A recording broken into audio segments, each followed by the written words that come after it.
Verst, I think your last consideration saying doing this together is a very good bridge to the next discussion we are now heading to, which is a panel discussion with the title From Lab to Marketplace, How Do We Succeed in Quantum Computing? And Johannes, you will join, Johannes Verst will join, and also Andreas Nawroth will join, and Tutschku will join, who presented earlier in this slot their views.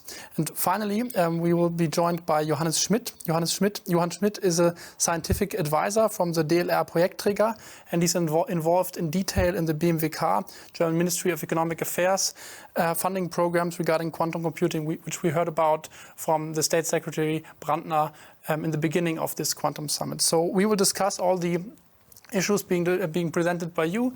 How do we bring quantum computing at scale to use cases, to industrial success stories? So quantum computing is a fundamentally new technology that will set a new standard. There's a value chain, there's an entire life cycle of technology transfer. Basically, one could say that there are 3 steps. The first step is identifying applications and use cases suitable for the market. The next step is bringing them to proof of concepts together with partners. And the final step, the third step, is scaling them and using them to integrate into products and services.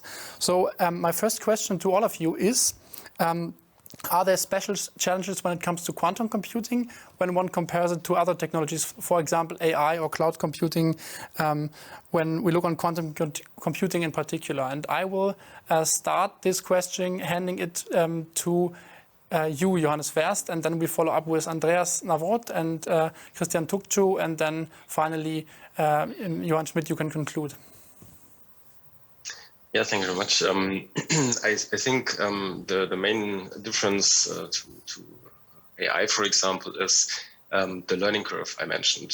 So if you want to identify applications and also develop applications, you should start as early as possible. So because you have a 3 years of learning curve, therefore you need to increase the awareness of what quantum computing can do and what quantum computing cannot do.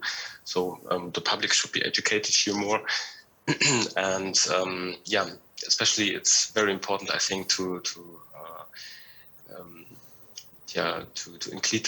include the entire supply chain here, including the end users and the integrators.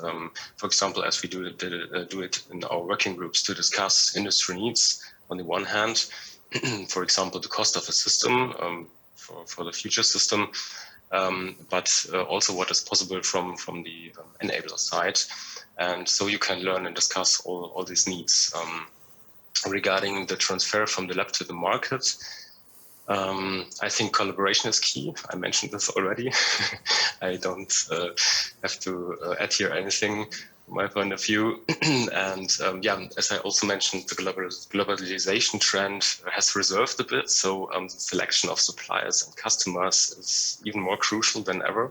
So we need urgently identify regional gaps and develop measures to close these gaps in the supply chain, in the European and the national supply chain.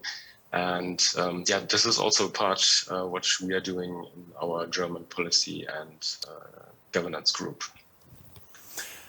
Thanks for the very interesting insights. So we will go ahead with Andreas Nawroth's view in this context. Sure.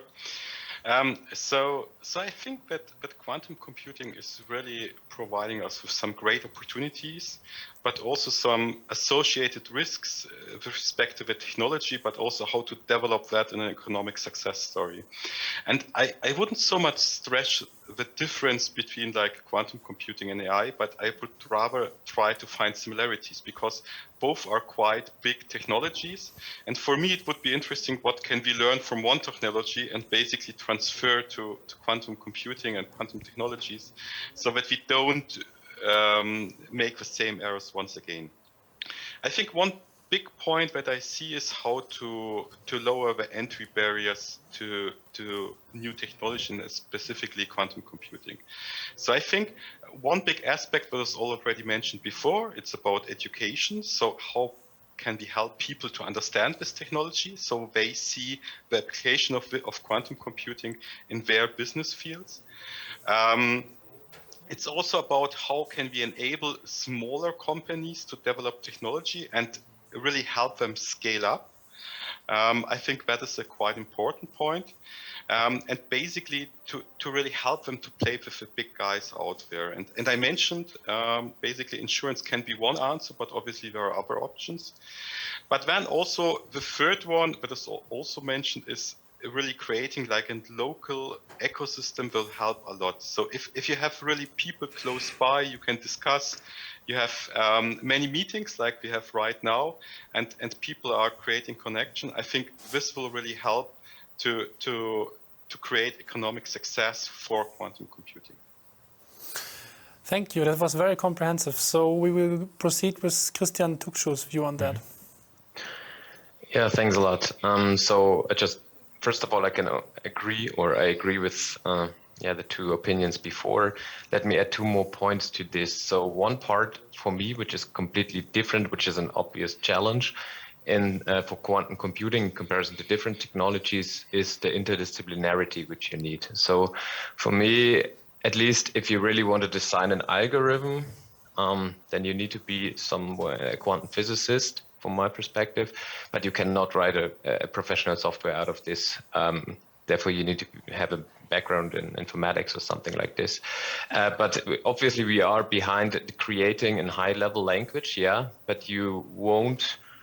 So this will be a challenge to write this language such that a common developer can really use this on that base to tackle real-world problems with quantum computing. For me, the teams will be interdisciplinary also within the companies, and this will be inherently new because you need a lot of competences from different fields.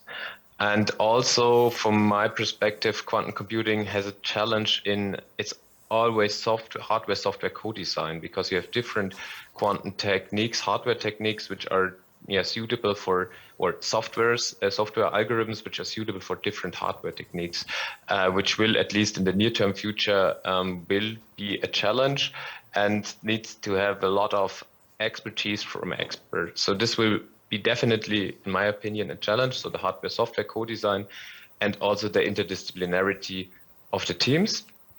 And if we really think about the big use cases which we want to solve, then, as I mentioned before, the Gdpr compliance is very important for us, and we do not have this.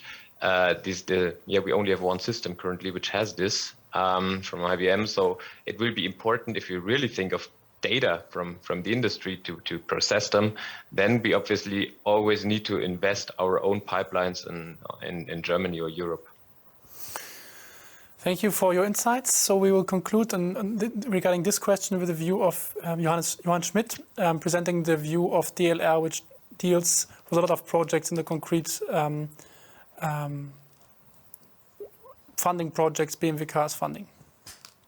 Exactly. A lot of things have already been said, and I would like to add one thing that was already mentioned in the discussion that we had earlier this afternoon by Heike Riel, which is a specific challenge in integrating quantum computing in the end, because, well, quantum computing will not replace classical computing. It will be another kind of computing. So we have to integrate it into existing structures, so existing infrastructure, but also into existing processes, existing workflows, existing data types and everything.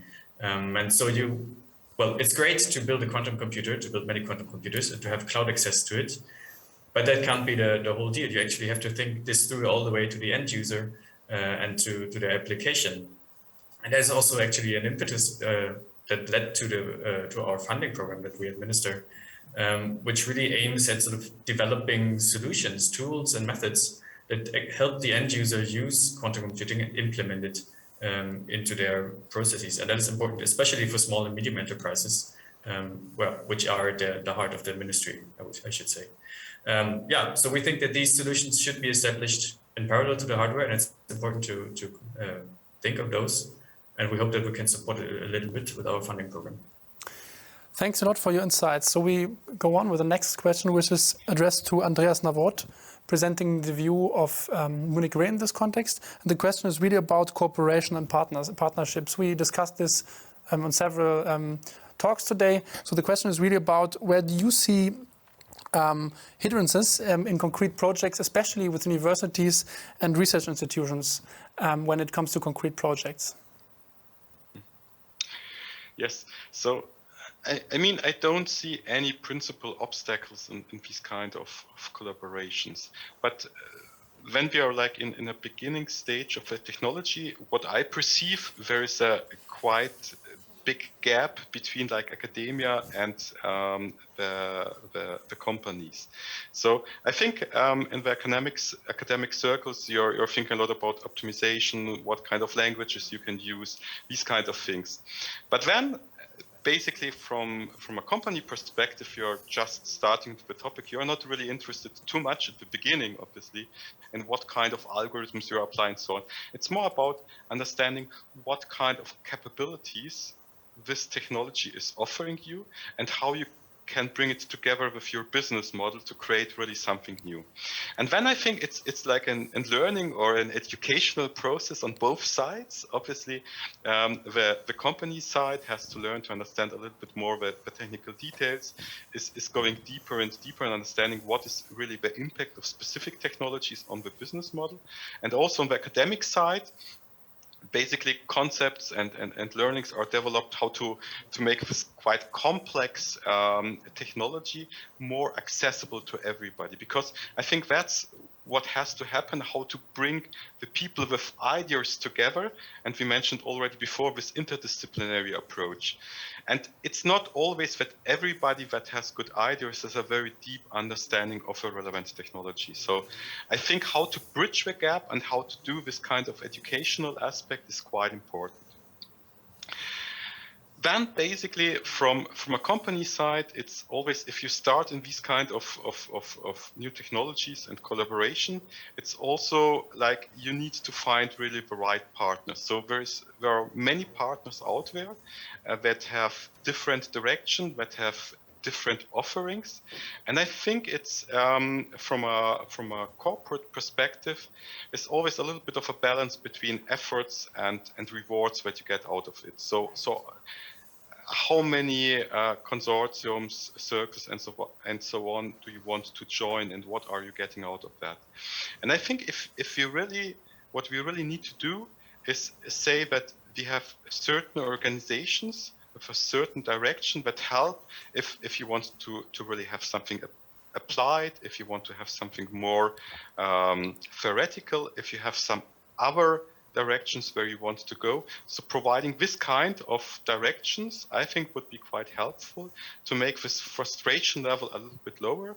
And but if you find, I think, the right partners, that's really great, because then I think that you can develop things much faster than on your own. And also from my side, if you make the right choice and if you find the right collaborations, that's really a great thing. Thanks a lot for the insights. So the next question is very the other perspective, asking Christian Tutschku with his perspective from his work in the Fraunhofer Quantum Enterprise Network. What have been your experiences in this context working with industry? How were these partnerships being set up, and what were the obstacles you found out during those partnerships? Yeah, so this is quite interesting and also has changed even within the last 2 years now. So in the very beginning, it was like, for example, I mentioned the Sequoia project for hybrid quantum software engineering that we have built a company enterprise network. And there all the companies joined as associated partners within these projects. And the research is mostly done by the R&D, by the Fraunhofer and the universities. And they bring in their use cases. And what we learned there was, okay, first of all, they joined because the return of invest is not given, right? They have a lot of risk, so they just join and hand in the use case. They do not really need to conduct the use case. They just want to get aware what is possible, and they want to get a feeling for which use cases are possible to calculate there. And this was not given. We all have the vision, what can quantum computing really change? And it can change a lot, but what can we really change in the NISQ era when you have noisy quantum backends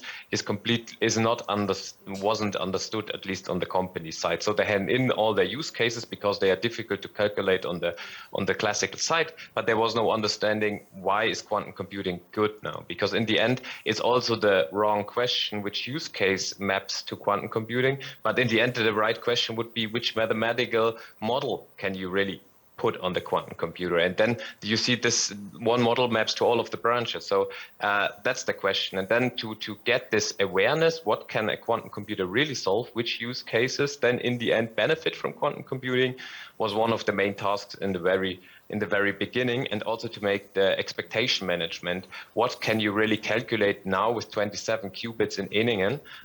What do you need to expect in the end? And what's the role of a company currently is exactly as we had before, to really conduct the research together. The R&D partners conduct the algorithms, and the company really always looks and, okay, do not lose the abstraction level. That's really the bottleneck on the classical side. So put your classical knowledge there, the expert knowledge, and then create your solutions together, these hybrid solutions, always classical and quantum. And yeah, this was one of the things we learned. But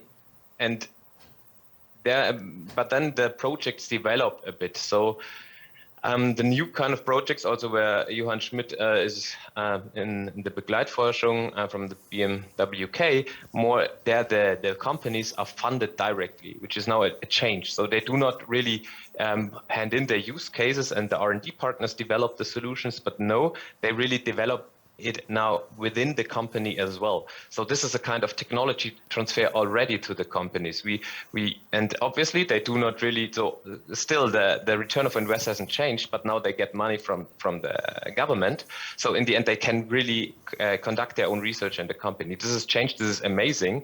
And it's the step towards really enable or building the groups within the companies, which already took a bit, or which already took place now and is ongoing. So that's the second step, which is then going from the awareness to the readiness, because they become ready in their own development areas.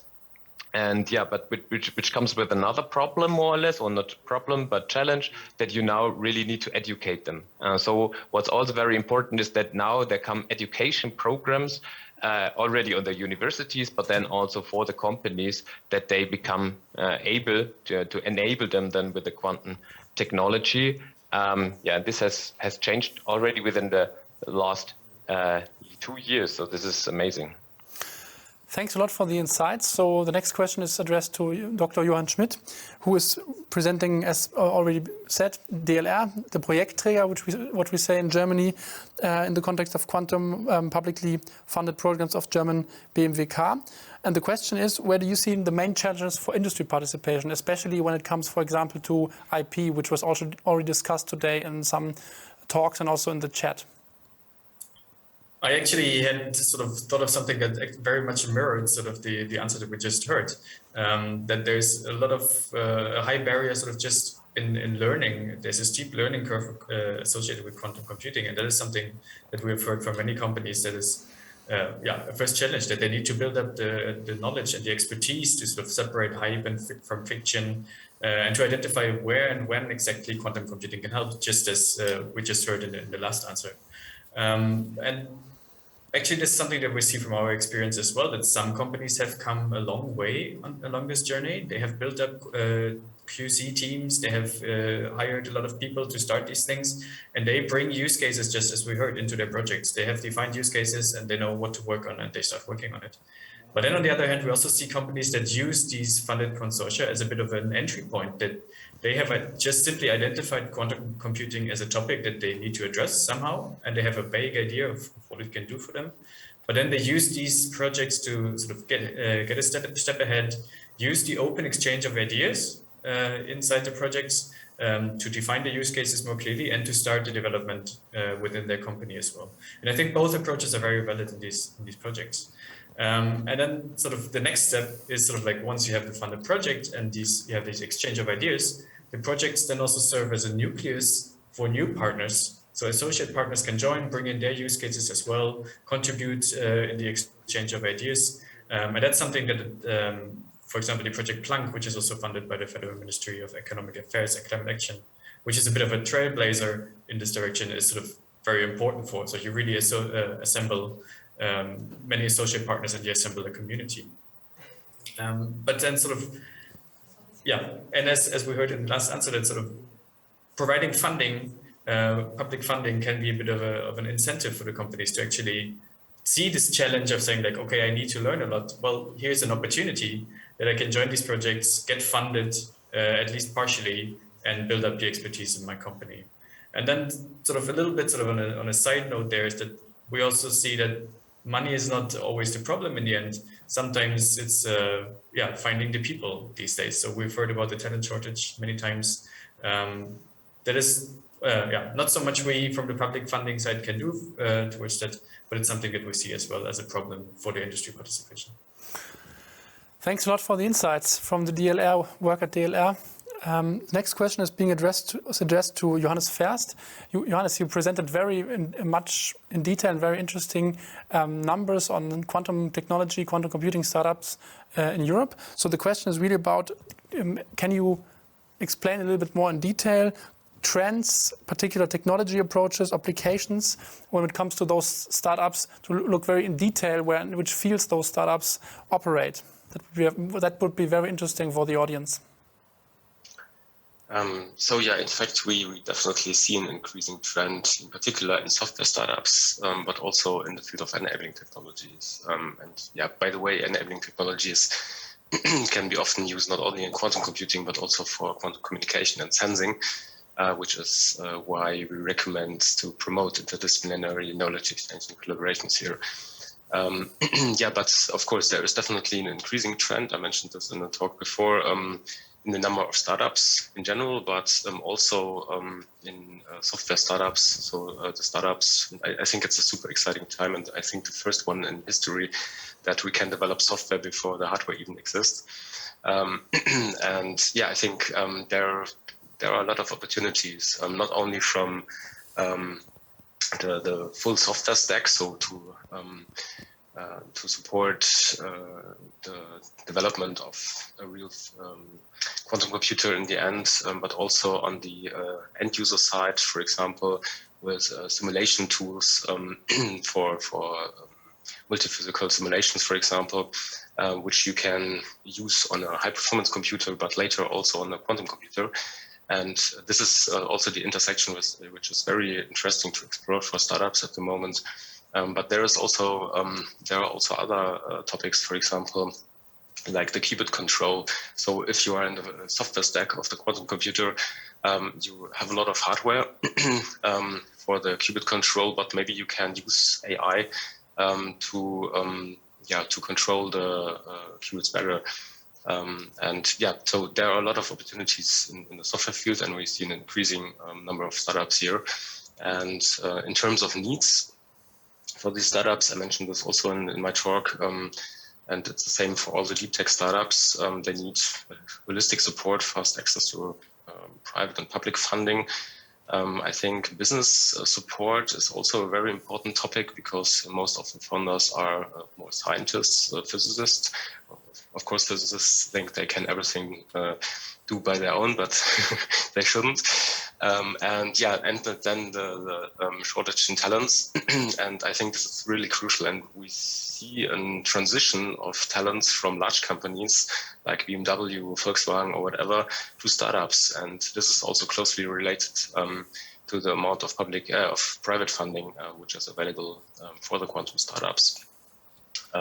So I think there are a lot of opportunities to improve also here. Yeah.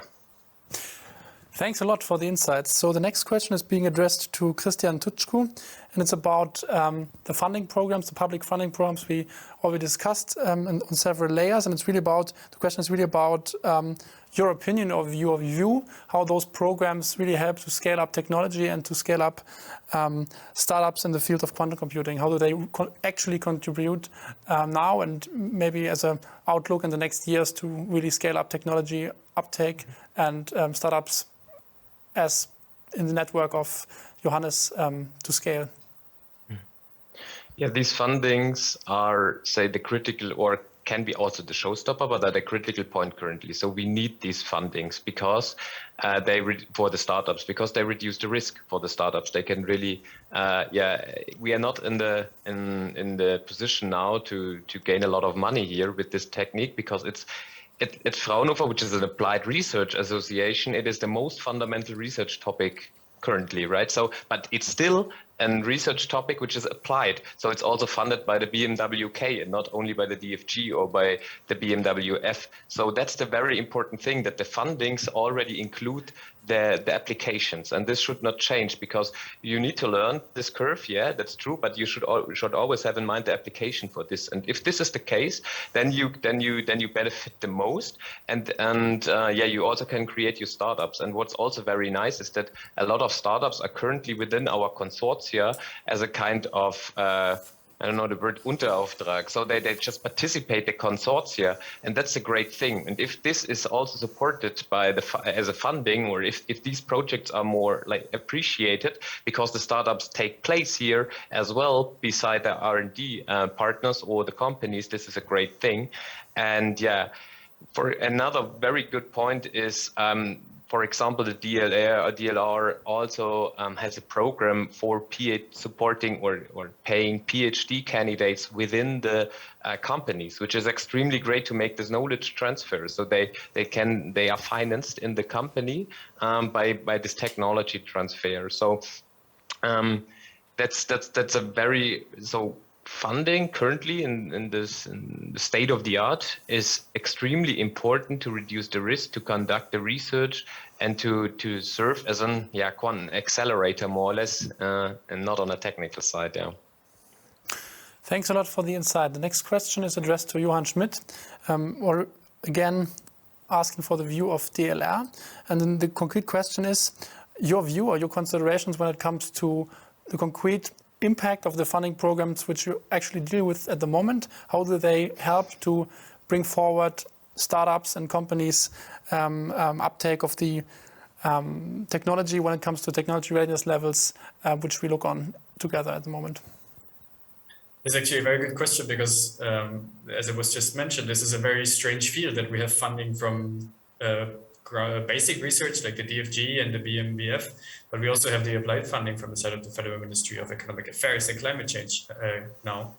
And actually, if you look at other programs that we administer for the ministry, well, quantum computing is at a much lower TRL. And this is reflected in the structure of the projects that we have. And just as mentioned, there's startups that are in the subcontract or in other constructions. And this is reflected in the number of startups that are partners in the projects, like in the program Quantum Computing Applications for Industry that we administer. There are partners like HQS Quantum Simulations, there's Electron, IQM, Parity QC, just to name a few.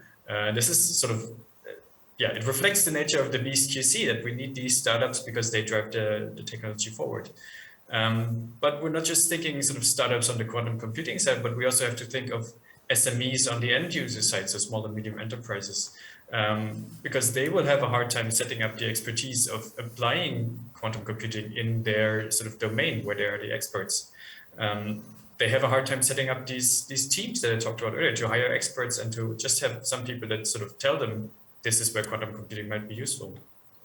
And this is something that we hope our funding program can address as well. And this is also why we start so early, where we don't have a clear application that where we can gain an advantage already now.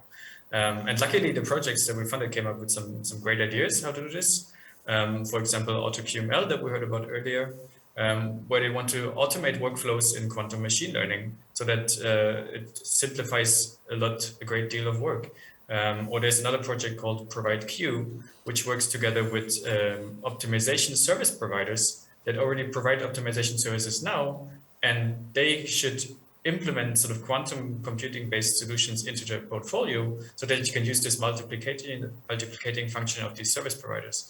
So these are examples that we hope are, do a great deal of work already now, so that the tools and the methods and the services are in place once the technology is matured enough that these small and medium enterprises think of implementing it.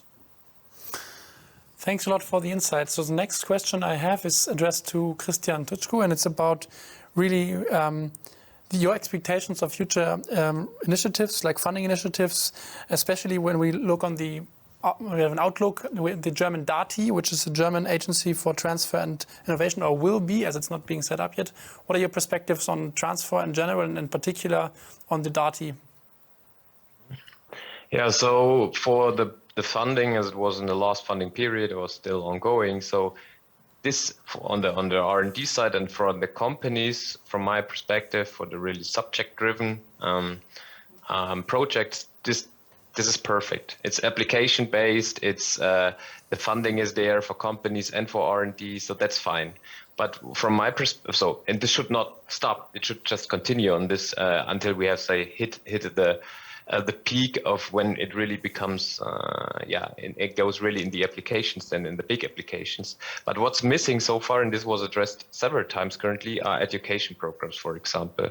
So we should also think about funding education programs, like, for example, what we did or what we are still doing in Baden-Württemberg, this company education program, this annual thing, which also still was funded in the very beginning of the competence center in phase 0, when also the quantum computer was installed. So there the program was created more or less. So, and we need such programs, so tailored to the companies, such they can really have the transfer or can get the transfer to the company. So because there's currently for me a lack of funding, and also what's now already, so within this branch of Planck and AutoQML, so from the BMW case, already good, but a lot of projects do not have a company side program, right? So which clusters, for example, the expertise. A lot of programs are doing not the same, but very, very close research currently. And they can, we heard it before, they can benefit a lot if they cluster their competences. And such a thing, which is not completely subject driven, yes, but which just takes together and clusters the competences such that we can form something together, is also very important. And we need more of these kind of side projects to be prepared and to accelerate our transfer within the R&D, but also to the companies. Thank you. So the next question is addressed to Andreas Nawroth. It's about private investments more. And we had a lot about public investments. And the question is really, what are your views when it comes to the biggest limiting factors for private investments in quantum computing? How can investments be stimulated concretely when it comes to private investments?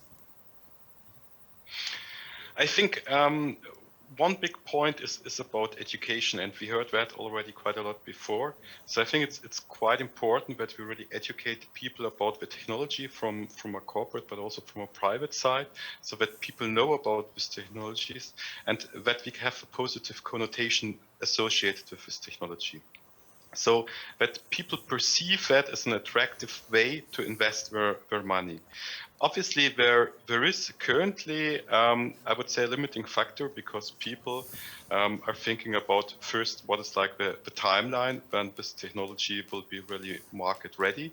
So that adds uncertainty. But there is also, from a technological point of view, we have many competing technologies like superconducting qubits, trapped ions, and so on. And the question is, where do I really invest? And this is adding one additional layer of uncertainty. So I think really providing some education around that, providing more information around that would really help. The second dimension I would see is about providing the right financial structures around this topic. So do we have the right markets for that? Do we have the right vehicles like funds and so on that is investing in these kind of technologies, where it's easier to participate, where you're more investing perhaps in a technology than in a specific company, because you're not sure about the outlook of this specific company, but you're much more sure about the outlook of a specific technology like quantum computing. So I would say these are like the main points. From a setup, I think what would also help is have something like more a focused approach from a geographic perspective. So if you would have certain geographical regions that are really like, driving the development of like quantum sensing or superconducting computation or trapped ion technology, where you really build an ecosystem around that, where you have many companies, that is really increasing the attractivity of that technology, and that is already, I think, stimulating then investment in these technologies and in these companies. Thank you, Mr. Nawroth. The next question is being addressed to Johannes Verst, and it's very similar. It's about your concrete experiences and your evaluation when it comes to investment potential in the field of quantum computing. You deal a lot with venture capital funds and private capital in general. So what are your experiences? How do you deal with the question of how to concretely evaluate the investment potential? How do you sell it to VCs, to be very precise? And what criteria and frameworks could one use in this context, or just does one use in this context? That's a very good question. I think we would not have enough time to discuss it all in detail here. But yeah, if you want to calculate the evaluation of a startup or pre-startup, so in the pre-seed phase, you need to take a lot of things into account. So the whole due diligence process could take weeks to months. And in general, the VC focus on three main aspects. So the first thing is the team and the company. So yeah, as people are doing business, it's very important to have a highly skilled and passionate team, and also an interdisciplinary team. So it's not very good if you are alone or if you have three physicists, but a good mixture of business and science skills and technology skills. So this is the most important thing when it comes to the team and the company. From the innovation perspective, which is the second aspect, the investor try to understand what is the solution about. So what's the TRL? What is the USP? Is it protected or not? Maybe there are some shares from the university which could be challenging. And yeah, what are the main challenges to really develop the final product and bring it to the market? And yeah, the market is also the last aspect here. So what is a product market fit? How is the competitor situation, the market potential? How is the sales pipeline strategy, for example? And yeah, at the moment, I also mentioned this in my talk, the most challenging thing is that we can expect turbulent times on the VC market. So this could be also challenging for the startups. And yeah, the VCs have models to simulate different scenarios for different variables, like the curve of the innovation and product life cycle, the expected revenue models, the estimated market forecast, and so on. And in the end, they have some red or green flags, and yeah, in the best case, long nights with their lawyers and the term sheets. And I think yeah, there are some really good videos, so recorded webinars out there from pan-European investors, for example, like the Gründerfonds. And yeah, I also can say VCs are actually nice people and willing to help. So just get in touch with them and discuss your idea and the needs and the questions and everything. Thank you. So we are next to the end of this very, very interesting panel. So we will have a last round of questions being addressed to all the four of you. So the question is about concrete actions for the next 5 years to bridge the gap between lab and market. What should concretely do academia, industry, and policymakers to bridge this gap? So we will start with Andreas Nawroth, then we will go on with Christian Tutschku, Johannes Schmidt, and Johann Verst. You can conclude in the end. Okay, so I think quantum computing offers really many opportunities and can help us to solve many of our future problems, but I think we need to get it right. And the first aspect would be about how to create and build local ecosystems where we can have a close interaction, where we have the relevant partners close together, where we enable an interdisciplinary approach to the topic. The second one would be about providing frameworks around quantum technology, quantum computing specifically, that are creating trust without over-regulation. And the third point I would see is how can we really help to increase coordination between the different stakeholders and just speed up the processes so that we are staying still competitive compared to other regions like US and China. Thank you. Okay, then I continue. So in a nutshell, my statement would be that we need to establish both university and industrial qualification programs for the future employees, but also for so the development part and the development areas in the industry. We need to, I completely agree, we need to cluster the competences of the ecosystem for sure. This will be a crucial point. And we need to develop application-based algorithm and continue on developing these application-based algorithms for different hardware approaches, and obviously developing the hardware further, which is in a sense the most important issue. Thank you.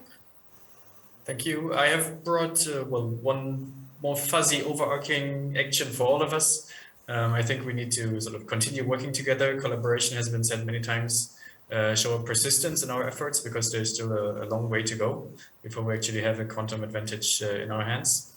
And I think an important point is that we need to work together along the whole stack. Think this all the way through, from the enabling technologies, the hardware, all the way to the end applications, mirroring what was said before.